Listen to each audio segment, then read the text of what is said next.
Hey guys, welcome to the Learn Feng Shui podcast, where you'll learn Feng Shui from a classical point of view, taking out the myth and superstition. So if you're interested in learning Feng Shui, Chinese astrology, all things Chinese metaphysics, as well as the superstitions and myths that connect it all, you'll enjoy learning Feng Shui with me. Hey guys, welcome to today's episode on February 2024 energy update, first month of the year of the dragon. Let's get into it.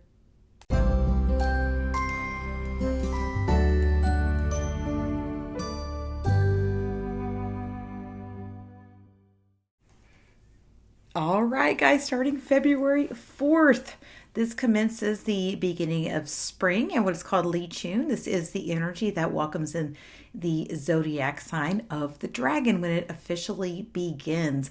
And this is the first 15-day solar cycle of energy called the Jie cycle. This is the Jie cycle.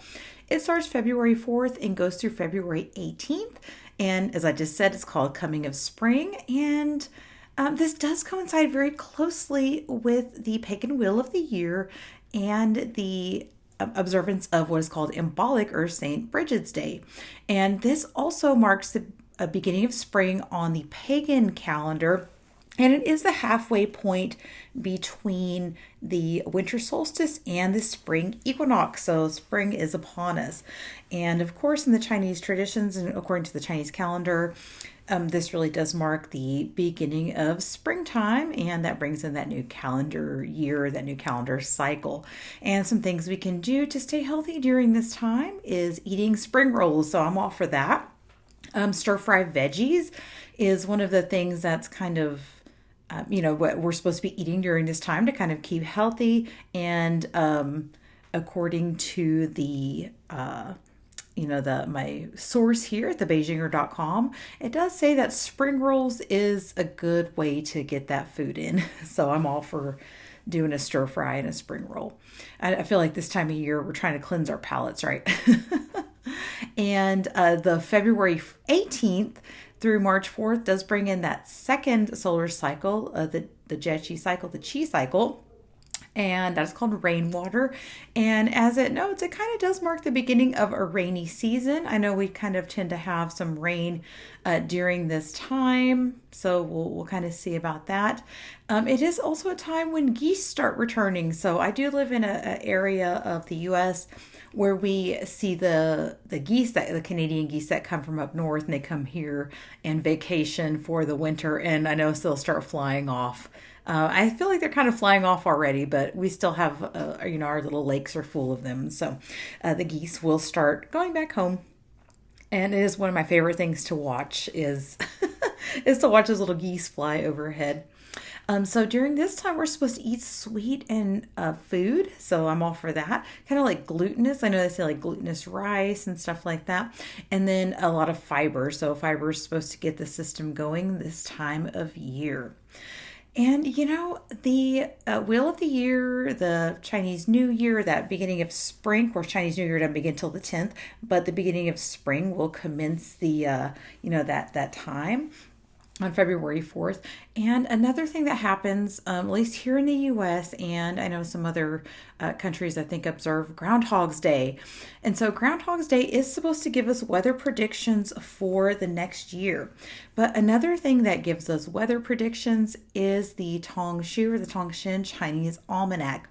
And much like the Farmer's Almanac that we use here in the States, the Chinese Almanac does give weather predictions for the year. And one of the ways they do this is they actually, on the cover photo or like right inside the almanac, they'll actually have a picture of a cow herder. And the cow herder is accompanied by an ox in some kind of like a paddy field, okay? And so this is used to make certain predictions for the year, not just weather predictions. And I had a really hard time finding this picture for 2024, but I did come across a TikTok video when I was searching, and it's a TikToker by the name of Lettuce Spoon, and I'll include her link below. But let's play the audio from her and see what she has to say about predictions for the upcoming Year of the Dragon. Hey y'all, here are some 2024 predictions based on the Chinese Almanac. A rotation of 60 spring cow and ox herd images are used to predict weather, rainfall, and harvest. The year of a dragon is a yang year, and the boy standing in front of the ox signifies that spring commencement occurs before the Lunar New Year. The Almanac predicts that there will be one dragon controlling the waters this year, signifying an extreme year for weather, especially floods during spring and summer. Though it predicts a smooth year, there are not enough dragons to manage the water. The Almanac knows that there will be plenty of mulberry leaves for silkworms to consume, signifying that there will be high production and high yield. But a warning, extreme weather will affect harvest and production. Another warning is that transportation, the economy, and supply chain will be affected at the end of the year. Inflation does not look promising, and there will be overpaying for goods. This is a working year. You have to work hard to earn that money. Be sure to put in the work at the beginning of the year to save up for winter. Again, I put a link to that creator below. When I was looking at her profile and trying to, save the link and everything, I did notice that she had a lot of videos on those Jechi cycles. Like she has all the 24 solar terms on there, and she also has her own Zodiac predictions. So if you are into those things, I highly suggest checking her out if you're a TikToker. Let's go ahead and look at the fire energy. So we do have this fire tiger coming in. So it is the first month of this solar lunar year, coming. This yang fire, it's bringing this renewed sense of passion and happiness. We've not had fire energy for, a little while here. And so that coming back in is all about bringing extra passion in, extra happiness. It kind of brings this, it's like the sunlight shining after a dull few days. I know last month, maybe a couple weeks ago, we had several days when, I think the whole US got a cold snap, and it was just rainy and cold. And oh my goodness, the day it finally broke and the sun shone through and it was kind of warm outside. I just loved, kind of putting my face to the sun for a minute. It was really nice. And so that's the kind of energy that this yang fire brings, especially with the tiger, whose essence, carries the essence of fire in it, the birth of fire, So here we can use the fire energy to get excited about our goals. So if you made New Year's resolutions and you feel like you're off track a little bit, it is okay. It is time to revisit those goals and reassess what you kind of want to do. So I know some of those New Year's goals, it says that they, by the first week, sometimes they're definitely, kind of off, derailed already. And so, take the time to make a new goal. I know last year around this time, I talked about making your New Year's resolutions and goals for February at the beginning of spring, because the energy is growing. You want to support you. So if you feel like you have already got off track with what you've been wanting to accomplish, no worries. It's totally okay. And so spending time in the south with the monthly 9 star can help bring inspiration, or the 8 in the northwest can help you get back into the groove if you've been stagnant. And I will remind you too, before we get into the Feng Shui, here in just a few minutes, you do need to take down your old cures and your old, if you've done any activations that were for the year, you're going to want to take those down around February 3rd.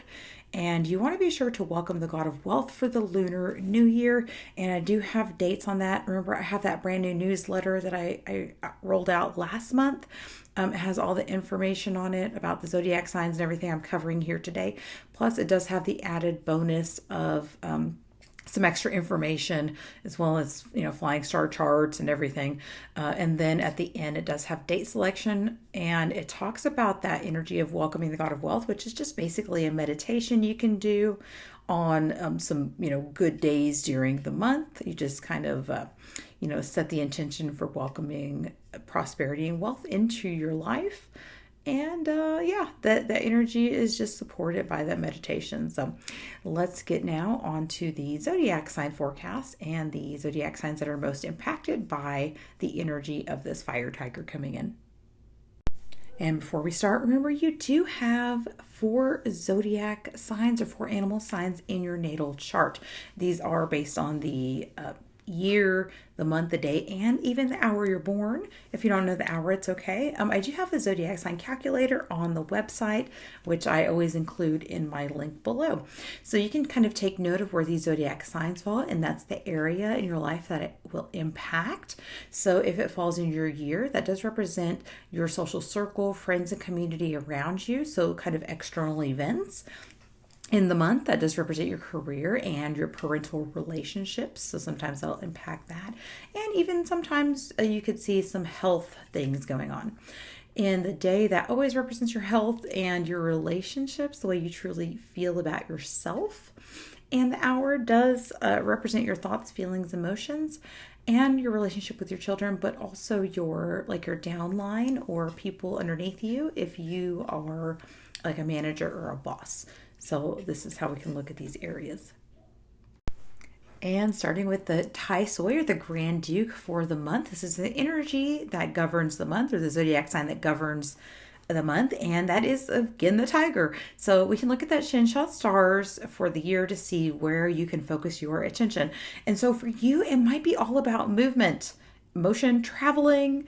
It's a good month for you to plan a trip. Maybe you plan a little romantic getaway. We talked about renewing passion, so that might be something good to do. You may feel a little bit more restless because of the Sky Horse star that is there for the year. It's just a really good year for you to travel anyway. Things may move really fast for you because that Sky Horse also represents just things moving and going quickly. And remember, February is a shorter month anyway. It's a few days shorter. Just because, that it may just seem like it just goes so fast for you. And so the month just might pass really quick. Another thing to look for this year is the, I can't say this, meritus and meritorious, I suppose it's the proper word, meritorious reward. So just be ready for your efforts to be recognized by others because of that star there. And again, that is for the year. And so you may be feeling like you're putting in some effort this month, or but it is a month for you to get recognition and just the year in general. So if you don't see it this month, then be ready for it this year. Just keep putting in that effort because you will be recognized. And then my caution to you is the Sky Cry star, which may leave you feeling a little down, but just focus on the positives and don't isolate yourself. Invite yourself along to your friends, events and stuff like that. So yeah, just don't, sometimes we can invite ourselves along, and it's not that people aren't thinking about us. Sometimes, we just have to remember that we can be the ones to also, volunteer to go like, hey, let's go do this or let's go do that. So yeah, don't isolate yourself this month. Next, with the seasonal combination. So if you have a dragon or a rabbit, that does combine with the sign of the tiger that is present for the month. So since it's the month, that's already there. And so these animal signs that make up the season of spring are the tiger, rabbit, and dragon. And all three of these signs will form to combine to make wood. And that does represent connection, networking, self-growth. It's a good month for you to sign up for a course or go for a certification to learn something new, because wood also represents education. And so if you've been wanting to learn something different or sign up for a course or just learn a new hobby or something like that, it's a really good month for you to do that. And again, just kind of that self help and just kind of working on yourself also can be really supported this month. And when you do have this combination, like if you have both the dragon and the rabbit, it's really good potential to make you very strong and could show wealth opportunity and just in general kind of the opportunity, And if you have a dog or a horse, you do combine to make what's called the 3 harmony with the tigers. So the 3 harmony combination does help to make connection. And when these 3 combine, it makes the element of fire. So fire does represent inspiration, happiness, and joy. And so you can just use energy to kind of gain a renewed sense of passion and inspiration, time to enjoy life, just feel happy, passionate, just a general overall wellness and good, happy feeling. Okay. And so just enjoy that this month. Sometimes we kind of get into the, just the, daily grind, I suppose. So take the time to enjoy that combination and the extra fire energy that can be there for the month. And you can use the south sector to give the horse a little extra strength and take advantage of the 9-star that is there for the month. The combo of 6, or what is called the secret friend to the tiger, is the pig. So the pig and tiger do combine and form wood, and much like that seasonal combination, you can use it also to make connection, do networking, that self-growth, sign up for a course, certification, learning something new. And for you, you might want to use the northeast sector to stay ahead. Northwest sector is also good if you want to sit where the pig is. It's pretty good this month. But northeast will kind of help you make progress and secure a little bit more work or contracts. And that's really for anybody. Northeast does have the 8-star, which we'll talk about in the Feng Shui segment. So should be quite good for the pig. Again, just doing things that kind of, it's more of a connection type thing, but also can represent connection with our thinking, and so we can think of that as making connections where you hadn't made a connection before, like if you have a theory that you're working on or something with work where it's more abstract and you have to make the connection to put it together. This pig-tiger combination can help you do that. All right, so the monkey is the clashing zodiac sign, but you will not have a true clash for the month because the monkey actually combines with the dragon. Remember, the dragon, rat, and monkey make the water frame, the water combination. And so a true clash actually does not occur for you during the month. And so during clash months, it's really good to just make changes. It's a good time to move. It's a good time to, just do something different than you've been doing, because usually it clashes out old energy. And so if something has not really been going well for you or you need to change, clashing energy can be good. But as I kind of stated, you're not really going to experience a true clash because it does combine, the dragon combines that away for the year. So you're actually quite safe for the year. And so you can actually also use the north sector to get ideas. If you're a zodiac sign of monkey, you can use that north for the rat energy, then they'll combine. But also, since that does make water for you, the dragon, a rat, and a monkey, that is all about like wisdom and thinking, movement, getting things flowing. And so if you feel like you felt stuck and you're under the zodiac sign of monkey, use the north sector and that'll be quite good for you. Not just for the month, but even for the entire year, the north is quite good. All right, let's go ahead and look at the flying stars, Feng Shui best and worst sectors for February in the year of the dragon.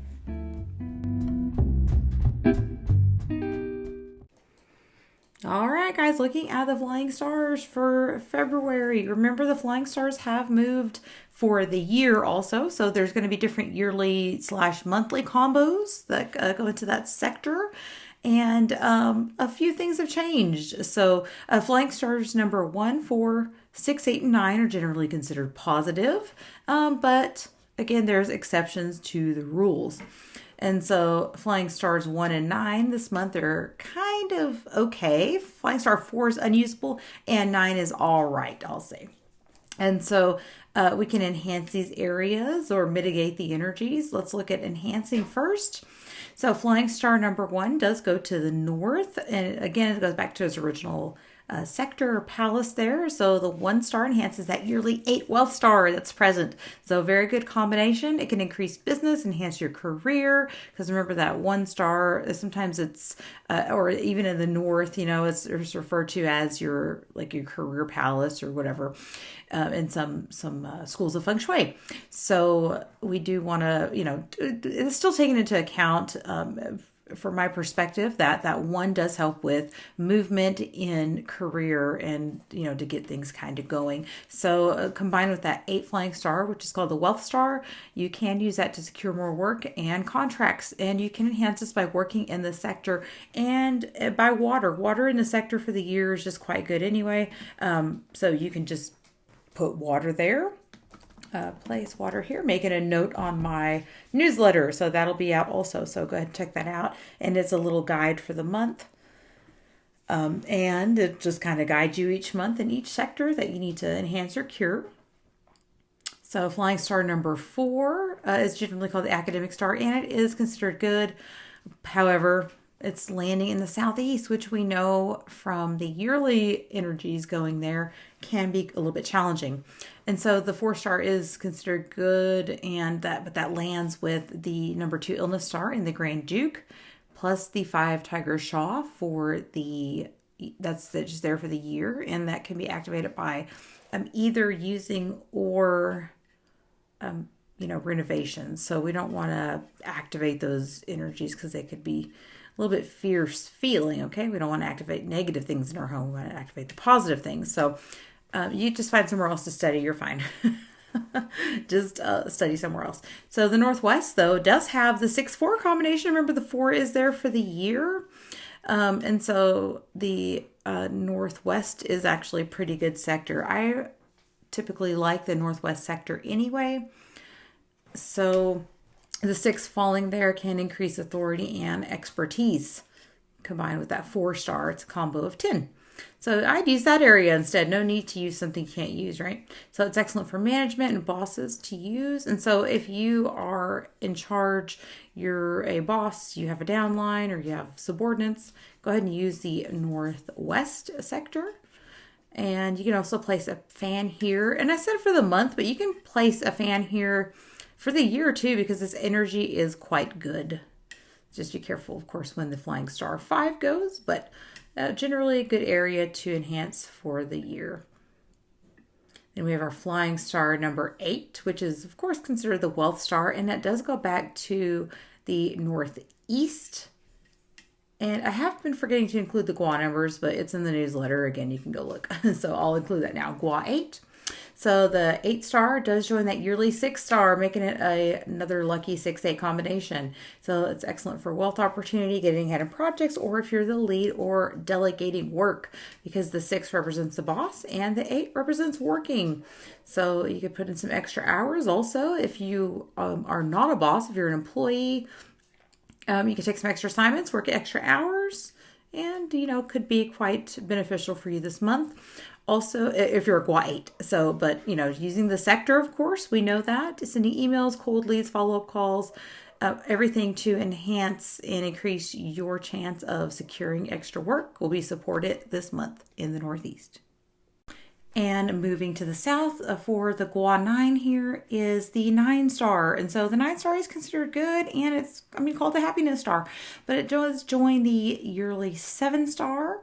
The combination is considered just mediocre in my opinion. It could be usable, though, if you want to get your story out. So if you are on social media, you make content, you can use it to spread your word, knowledge, expertise. But do watch out for miscommunication. And if you're a female and you're using the sector, you sleep here, things like that, do be cautious of fighting if you have a daughter. So be a little bit cautious. I talked about that on the yearly update. So the 7-9 combination does denote fighting between females, possibly even bullying. And so, just use the sector. It should be quite fine. And if you need to communicate, that 7-star is about communication and talking and, all that type of thing. So you can definitely use the sector, but I wouldn't activate it. So just skip the activation. And you can use the sector if you feel like you need some more inspiration. So the south is okay. Not great, though. And now looking at challenging or, I guess worst sectors, right? So remember, you don't have to cure every sector. Just do the ones where you spend a lot of time or where you sleep, like if you have a bedroom in the area, or if your front door is there, you might want to consider a cure. And cures can be a saltwater cure. I do those, and then the charm with 6 or 7 coins. If you use other adjustments, you can go ahead and use those. Some people use like the Wooloo gourds. There's just other things that from your tradition and perspective are totally fine to use if you see fit in that area, okay? So flying stars 2 and 5 are considered negative, and 3 and 7 are can be neutral or negative depending on where they fall. And so taking a look where those land this month here. So flying, remember everything goes back to its original gua. So flying star number 2 does go to the southwest. And even though it's a really good sector for the year, do be a little bit cautious. I don't think that it's going to cause a lot of trouble or anything like that. The sector is actually very positive for the year, and it's quite like vibrant, And so I don't think it's going to cause too much issue. So I don't think you need to put a cure here. I just think you need to be cautious if you're sleeping here, maybe. Maybe you could add a little something to it. But generally, I think the south west could actually be quite positive all year, despite the 2-star. And so if you're a Gua 2, that's when you'd probably want to watch out for maybe some kind of health issue. But with that 9-star and in the southwest sector, Gua 2, should be quite okay. It's one of the instances where the 2-star is actually not too bad. And looking here at the 3-star. So a 3-star does go east, and it does combine with the yearly 1-star with water feeding the wood. It shouldn't be too much of a factor. And the east is also another sector that is quite vibrant for the year, so it should be okay. It could be really great for individuals that play defense. If you do aggressive sports, occupations like a lawyer, because the 3 does represent arguing. And if you argue for work, even better. But if you sleep here, a Gua 3, just be careful about giving into anger, getting upset, and acting out, okay? You could plus the saltwater cure here if you prefer, just if you sleep in the area. But I really don't think that it's totally necessary for the 2 and 3-star for the month. Flying back home is the star number 7 to the west. Star disputes, mostly about miscommunication, speaking out of turn. It does join that yearly 5-star.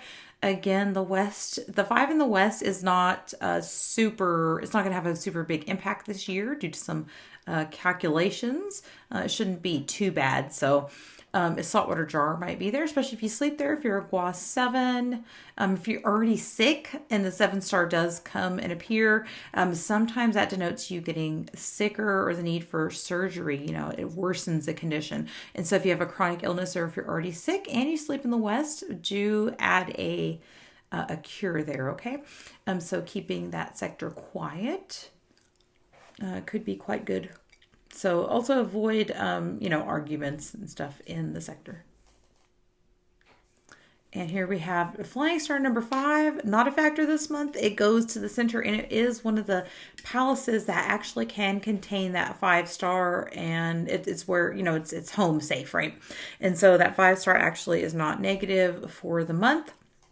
It is safely contained at home. He's visiting home. He's hanging out, unangered and unprovoked. So flying star 5 can actually show some not really positive attributes because it's stuck in the center, but it's there for the month, so no need to cure the center of your home because it's not a Gua. So in addition to the yearly no renovation sectors, we do want to avoid some renovations for the month also.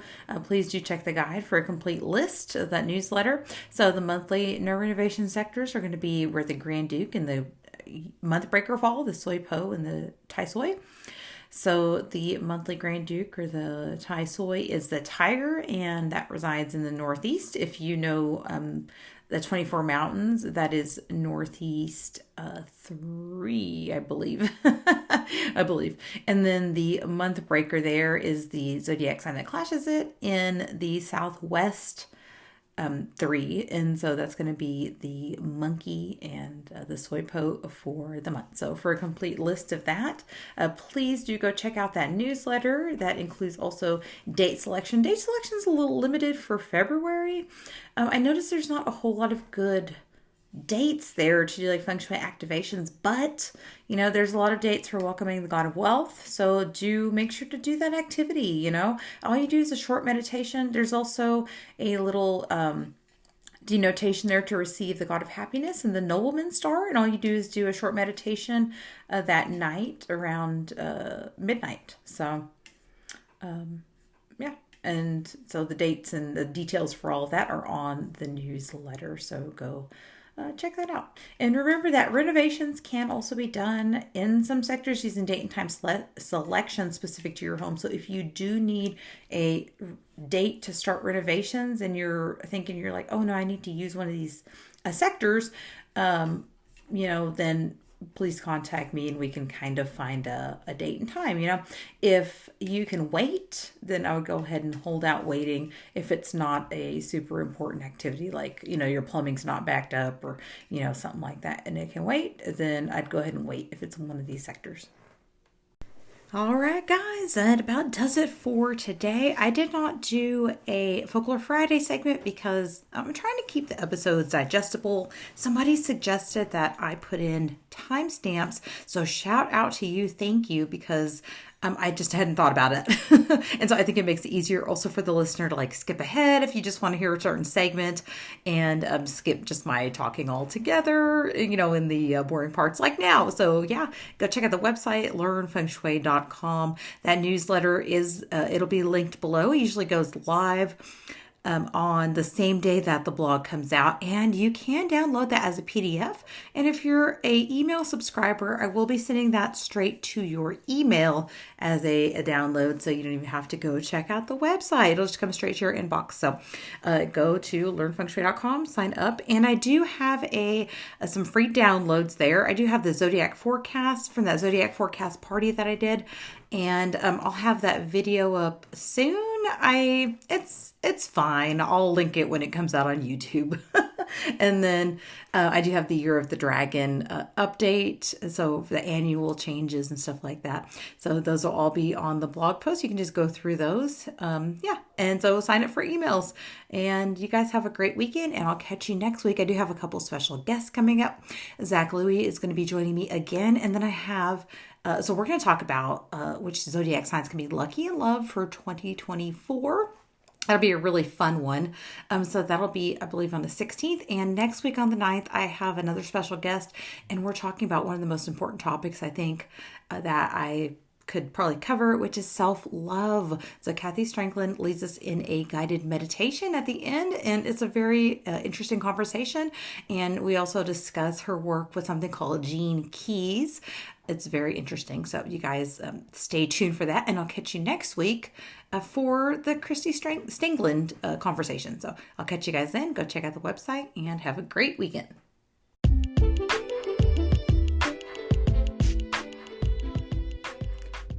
For a free one-room consultation or energy mapping of your space, follow the link in the show notes. To support the podcast, share with your family and friends, leave a review, or go to learnfengshui.com.